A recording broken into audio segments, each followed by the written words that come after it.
రాష్ట్రంలో ఇటీవల కురిసిన వర్షాల ప్రభావం కూరగాయల సాగుపై స్పష్టంగా కనిపిస్తోంది. ప్రధానంగా నల్లరేగడి భూములు కలిగి వర్షాధారంపై పంటలు పండిస్తున్న ఉమ్మడి ఆదిలాబాద్ జిల్లా లాంటి ప్రాంతాల్లో కూరగాయల సాగుకు తీవ్ర నష్టం వాటిల్లింది.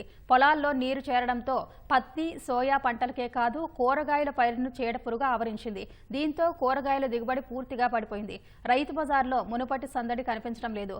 కిలో వంకాయ, చిక్కుడుకాయ, మునక్కాయ 100 రూపాయలు పలుకుతుండగా చింతపండు 160, పాలకూర కిలో 115 రూపాయలకు అమ్ముతున్నారు.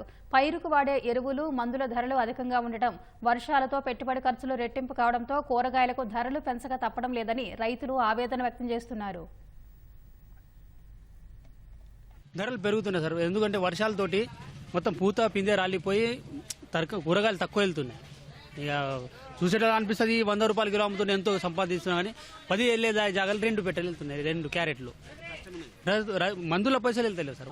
ఒకసారి మందు కొడితే 5,000 కావాలి, 2-3 పెట్టెలు వెళ్తున్నాయి, 2-3 వేలు వస్తాయి అనుకో. కూరగాయల ధరలు దిగాలంటే మందుల పైసలు, ఎరువుల పైసలు తగ్గాలి సార్. అప్పుడు కూలి అయితే తగ్గదు. ఇక ఒక ఆమెకు 300 కావాలా, మగవాడు వస్తే 500 కైకి.